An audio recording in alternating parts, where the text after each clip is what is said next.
Well, so Brian asks, what does Congress want? Now, let's just admit it might be the case that Congress doesn't know. So, in which maybe it does, and you can divine certain or what it should want or whatever. Uh, but off of what it should want, we would go to the 69 Act, which didn't really itself contemplate TAFs, but it did want money going to charity. One can certainly see on both the transparency and the warehousing front frustrations of the original legislative intent, to sound like the conservative that I am, of the 69 Hmm. Act. What can be done with the information in your most recent study for a hypothetical Congress that was seeking to incentivize charity and, and Yeah, and without warehousing, I guess is and by the way, transparency. exactly. Yes. And I guess I would say that, well, we didn't prescribe anything in the paper. Yeah.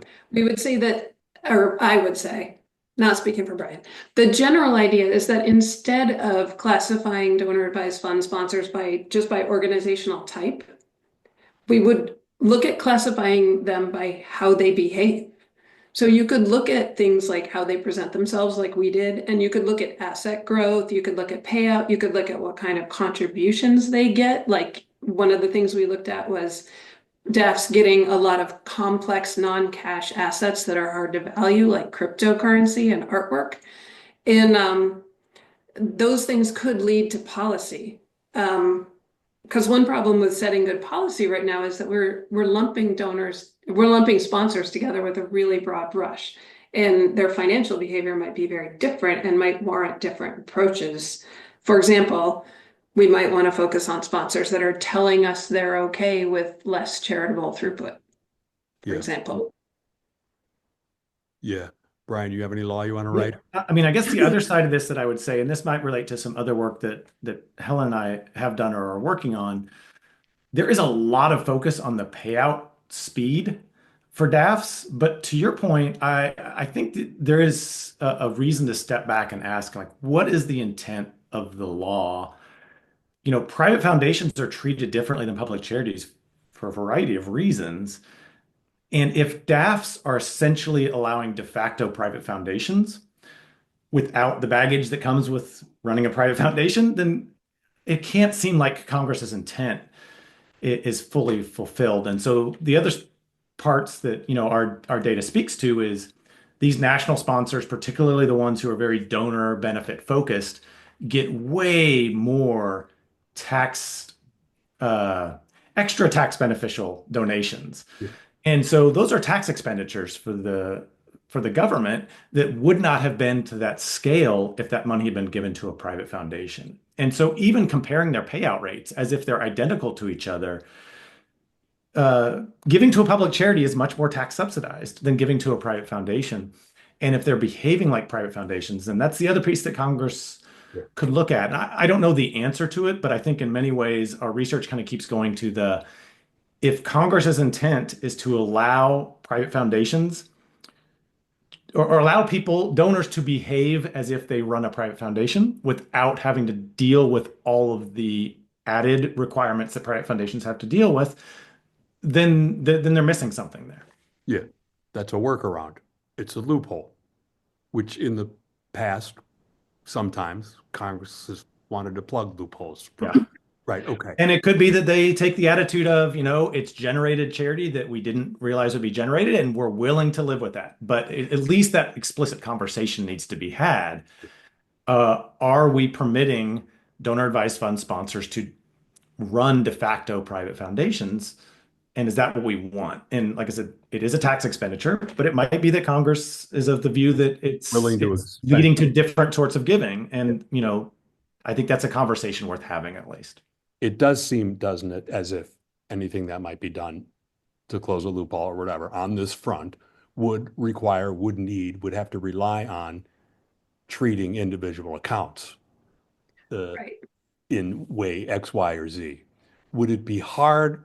I mean, I don't know. How hard would it be for the existing set?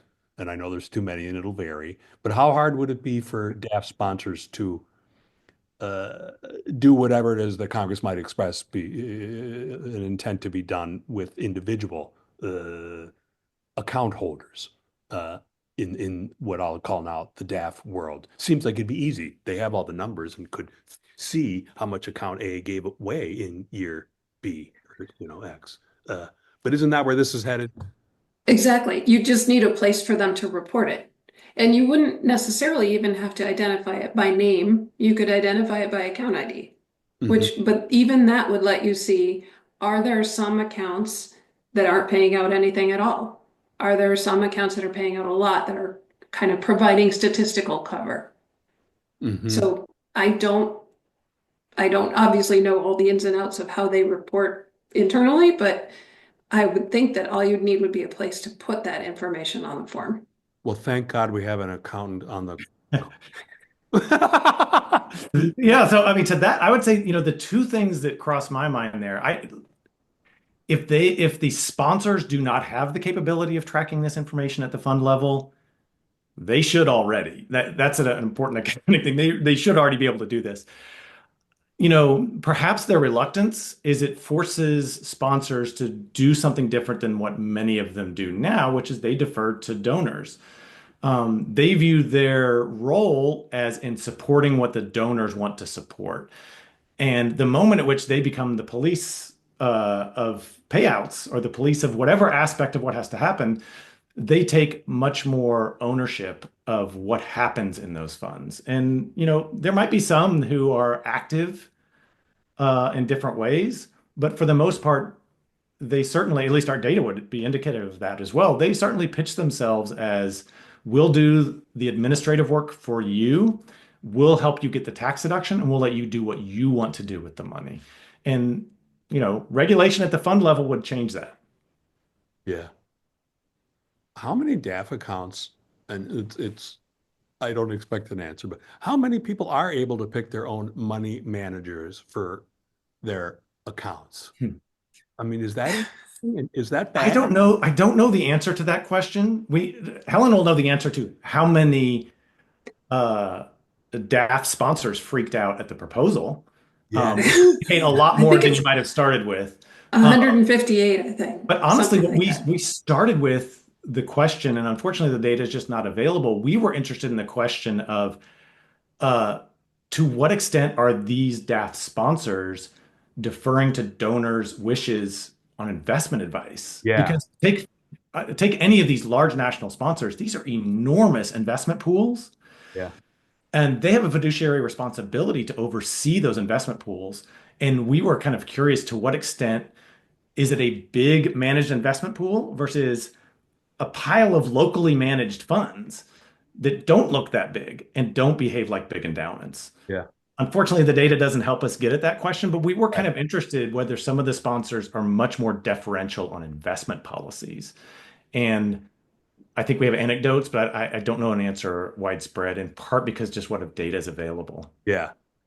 And this is maybe only tangentially, but related. There seems to be an interest in the philanthropic space, the nonprofit space, to maybe sometimes go after big endowments. One can't say to oneself, well, Schwab's got a big DAF endowment. Is that an endowment the way one would think of it? What is the laws? What do accountants say? What are the gap rules? Is that an endowment? Does Schwab have a DAF endowment, or how can one think about that? I would say endowment is a loaded term. Mm. I'll start with that. That some people mean donor restricted funds that are held in investment accounts. Some people might mean quasi endowment funds. If a DAF investment portfolio isn't an endowment, I don't know what makes it different from a board managed endowment, for example. And this is I said there's some complicated issue once you start regulating DAFs. I think the second piece about regulating DAFs is if you start saying, hey, here's this public charity, we're going to put some requirements on their payouts.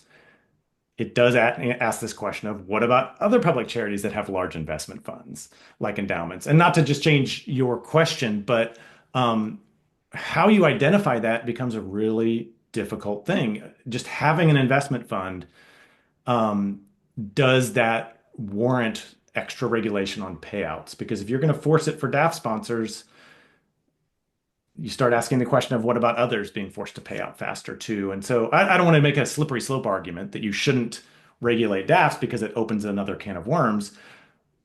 But drawing those lines is much harder than it seems. But going back to the line between private foundations and public charities seemed like a very clear line that's Yeah. not a clear line anymore.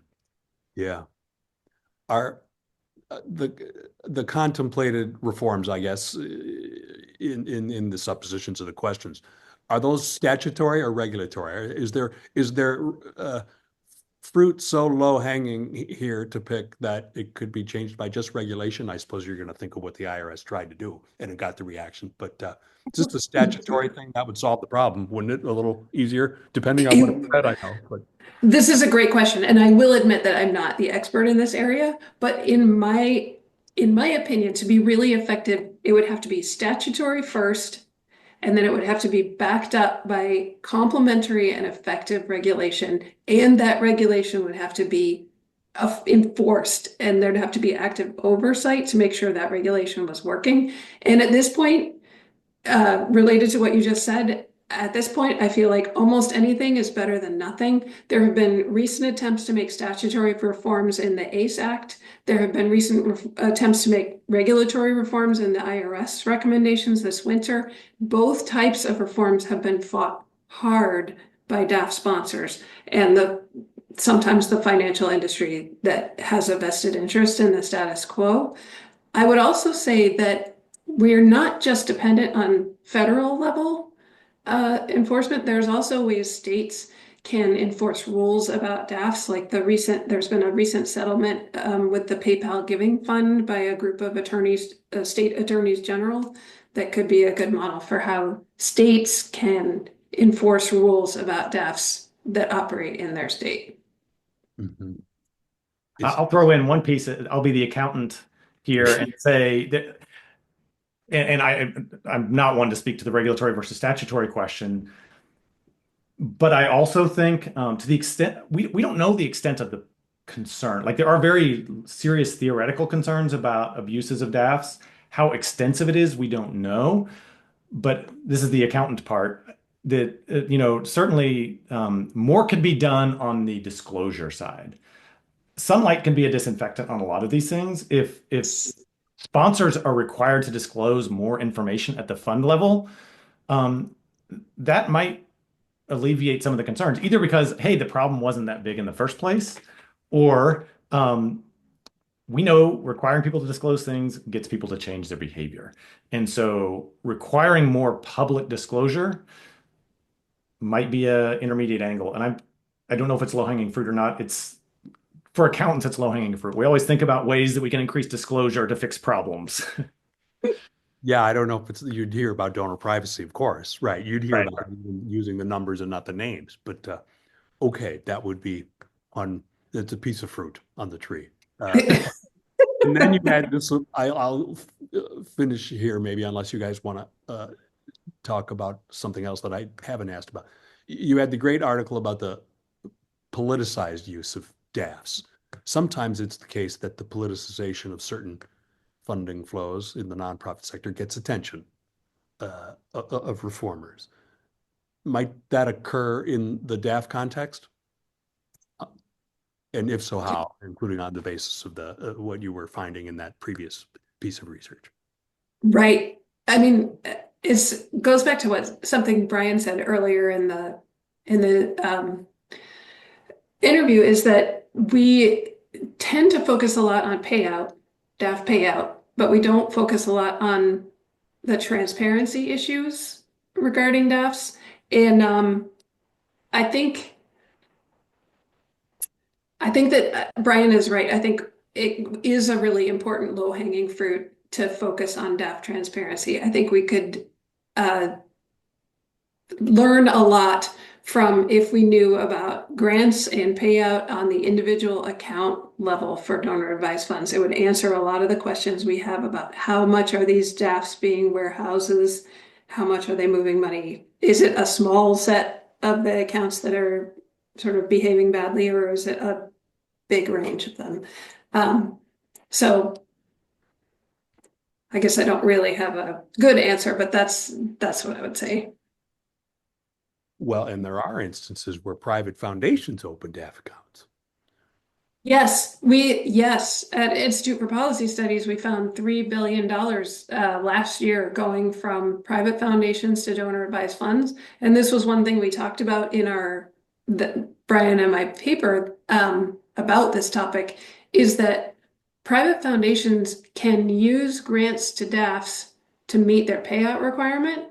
And the effect that it has is it transfers it from an intermediary with a lot of public disclosure to an intermediary with none, essentially. So you can use it to make grants that you might not otherwise want to have be disclosed. You can do it by funneling it through a DAF, and then it can't be traced back to the private foundation. So that would be another piece of reform that I think would be really important to put on the table, is not let foundations meet their payout requirements by giving grants to DAFs.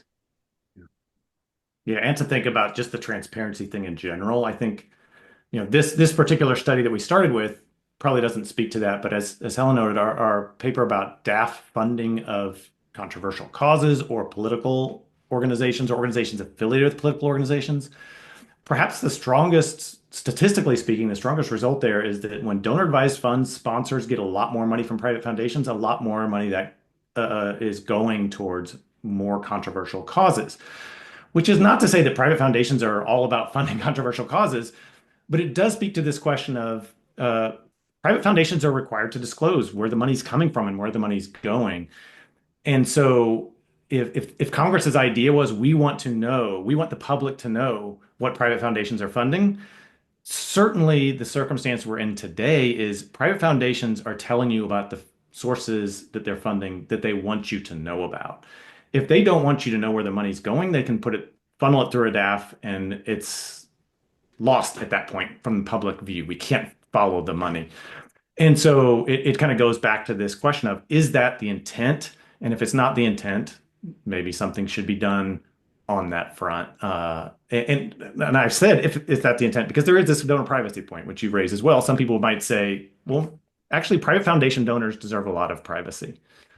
And then that wouldn't be a concern, right? But at least we should have that open conversation. If money's flowing from private foundations to DAFs, the public is losing sight of what that's being funded.